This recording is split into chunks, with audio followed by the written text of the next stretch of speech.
Doctor Who Week 2, another review, you know the drill. Colin Baker. Apparently my cell phone needed to address that. Colin Baker. God, it's an amazing time talking about him because his run and the behind the scenes of his run and the aftermath of it and what he places in the Doctor Who right now in the shows overall, I guess you can say, scope. I don't know what the word to use is. He's had a rough time. There's no easy way to ignore that. We covered his first story, Twin Dilemma. That kind of cemented a lot of what people thought of him at the time. Because you people need to understand, that was actually the last story of that season. They saved the last story to kind of like a preview to understand his Doctor.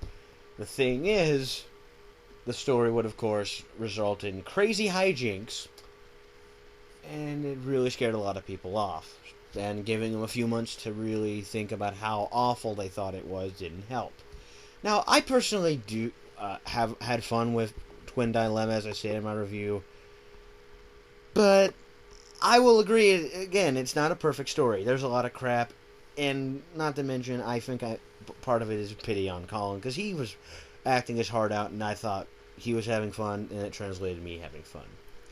His first season was a bit of an odd thing. First off, it seemed like almost every story had some sort of iconic Doctor Who gimmick, which was kind of a fault of the show at the time. John Nathan Turner was more focused on, let's please the fans, as opposed to what Steve Moffat likes to do and show them something new, something different.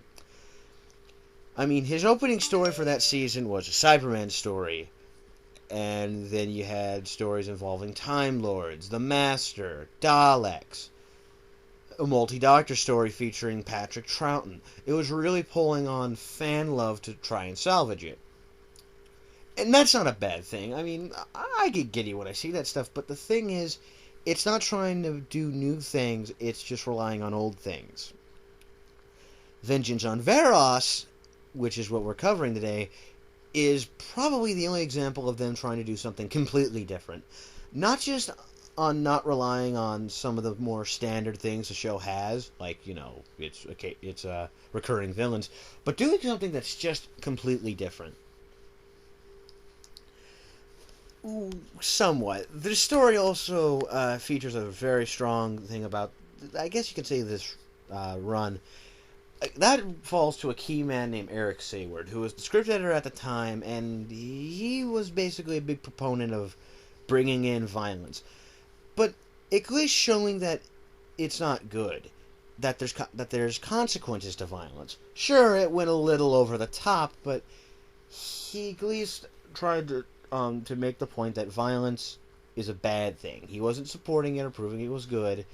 And, of course, people like Mary Whitehouse, who I only really know the name of because I think every other DVD I own now, the classic series, mentions how she tried to take down the show in some way, only because it was resorting to violence, which, again, I'm on their sentiment. When it's used correctly to show consequence, it's not supposed to be used nicely. It shouldn't be used just for fun. It should be used to show consequence, and you should have people, be visibly injured and not heal in 2 seconds. You should really be careful with it. The premise of Varos is pushing an envelope of sorts. First off, the planet Varos has one popular pastime: televised torture! Oh, that's always fun. Screw baseball. Let's watch Sean Connery's son, yes, Sean Connery's son, get tortured with a crappy laser effect. Here's the shocking part about Sean Connery's son. That acting gene did not pass on, but I will get to that later. Now, the story has a few key things. We have the Doctor and Peri's key problem, being that the TARDIS is damaged because at this phase the Doctor was just doing a bunch of random shit. I mean, the story before this, it turned into a pipe organ because he accidentally switched on the chameleon circuit. Well, okay, fine, it was purposeful, but people treat it like an accident. But because of its damage, they need to get this rare element called Zyton 7 to realign something. It's not fuel, it's to realign some internal thing. It's complicated, and you don't really care. All you need to know is they need to get it. So they have to go to Varos. And Varos is pretty much a mining planet that, again, just televises torture. In fact, that's actually a main one of their few profitable margins is selling off tapes of the torture, along with selling this element, even though only one planet needs it, apparently. And here we meet a cornucopia of either overactors or bland actors. Oh, and this guy who... Well, his name is Syl. Now, here's the thing about Syl. He is either a love or hate thing with you. Well, not even a love. If you're an adult, it's an either hate or you just accept that he's there. If you're a kid, you're probably going to love him, only because I think he was just a funny alien with a weird voice who kind of, got on the character's nerves. Shockingly, he got on a lot of adults' nerves, but again, we had something to focus on just in case. Hello, Peri. Oh, Peri. Now, all in all, I think the general idea of the story is a bold one. It's something completely different, which is something I've been raving, at least with this current week. Delta and the Bannerman I like, because A, it's a lot of fun, and B, it manages to be something different.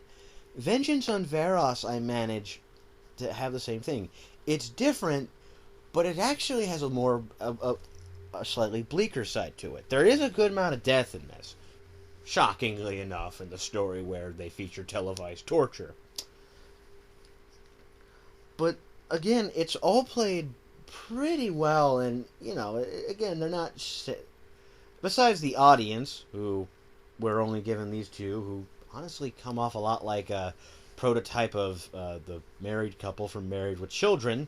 Seriously, I'm imagining a British, slightly less pissed off version of Al Bundy every time the guy sitting at home watching TV is.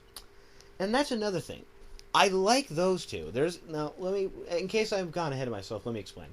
There's this couple, and they're just having a regular day at home, watching the tortures like everyone else. And they also vote along with everyone else. There's an occasional voting on whether or not the governor will live.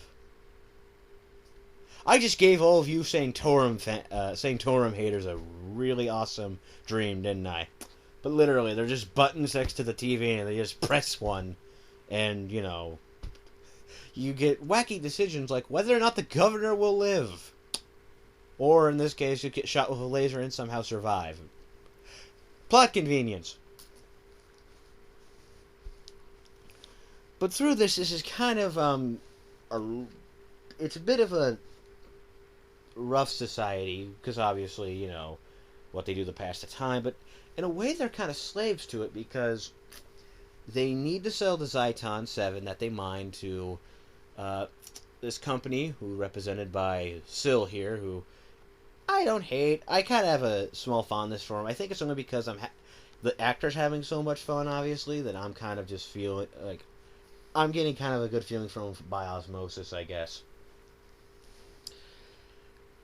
And it's a simple, we give you the element, you give us food. That's how it works. So essentially, the planet in some ways is a slave race of sorts, only relying on food, which again helps with the bleak feeling of it. Now, I'm talking about all the good. Now let's talk about the bad. Story-wise, I'm giving it points for being different and succeeding at some points.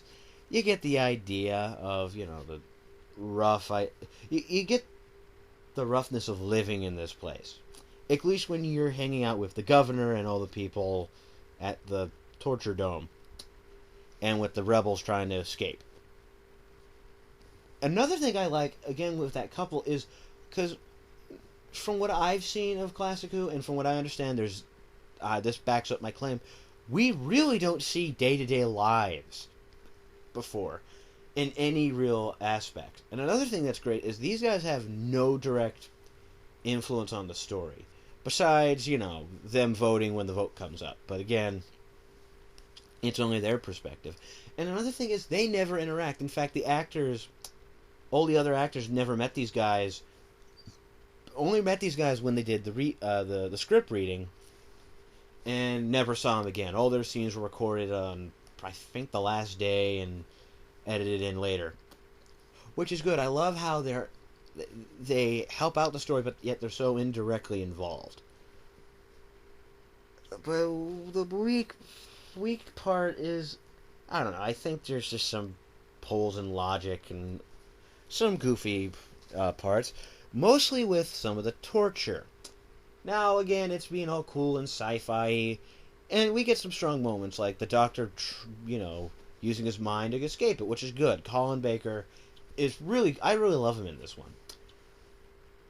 Then there's a scene not featuring, there's this scientist who looks like he escaped from a weird space version of Phantom of the Opera, with a scarred up face, obviously. Why, I have no idea. They never explain it, but go with it. And he has this strange mutation machine that he claims has no idea how it fully works. The idea is that because of the way the element works, it actually mutates people. Again, it's weird, but go with it. And it randomly, I don't know, it's a weird emotional response. Short story is, it starts turning Peri into a bird. Is that silly? Hell yes. Does the makeup look good? I think it does. Mind you, all we get is her laying down, but I still think it looks good. It only serves the point of, well, we're making Peri look weird. Take that, science. But eventually they get saved. That's the thing. That one's there just to see us go, oh god, they fixed it, okay. I don't know, there's just certain things. Another story standpoint I want to bring up is, now the way this one, the format of this one, now, because all the classics I've done for this in the previous Doctor Who week, they were all 25-minute parts. They did this for the first season of his run only, but they changed the format from, like, say, a standard story was 4 parts, each part about 25 minutes long. Here, they're 2-part episodes at 45 minutes long. But the thing is, Varos, I can still kind of see where the stories easily would break for, the midway point where they would break. You know what I mean. Like, you could see, and I think the thing was, because they still edited these together so they would work into 25-minute episodes for PBS stations in America. So, and the thing is, they don't hide it. You could definitely tell where the cliffhangers are in both parts, and that's a bit distracting. You accept it, because sometimes episodes nowadays have that, but the thing is, in America, we have commercial breaks that kind of, tend to the thing.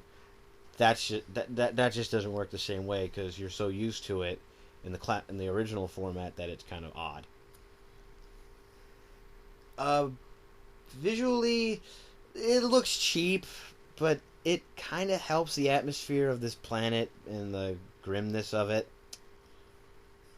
But again, it's forgivable, mostly. The laser effects look really goofy, and also, the guards in this place travel by go-kart. Yeah.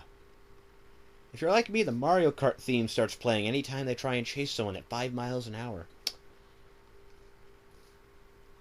But now let's get to the acting. Colin Baker, I thought was really good.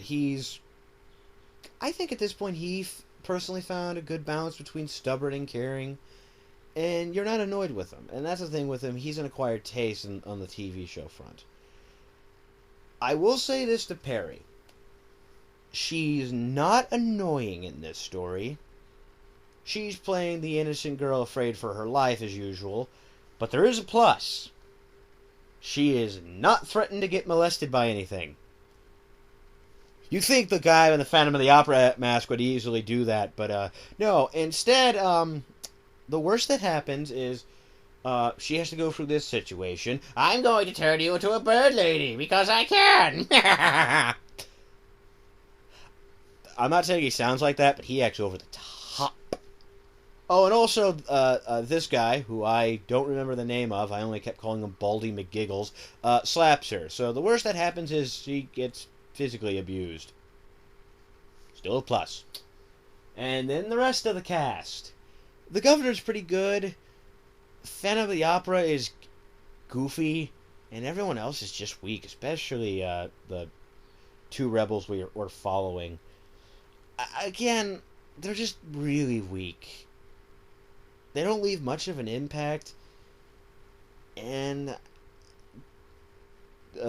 Connery just shocks me because he's the son of Sean Connery. I don't know, you figured his dad would give him an acting tip, but nah, oh well. Oh no, I thought this was really good. I could see why people consider this Colin Baker's best story, but here's the thing. If I would really have to scale it between everything, it's an above-average story. It's still not it's not a great story, but I thought it was good. I'd recommend to see this if I think this is generally a really good Colin Baker story with a few flaws, but I don't know. I think you can get past them.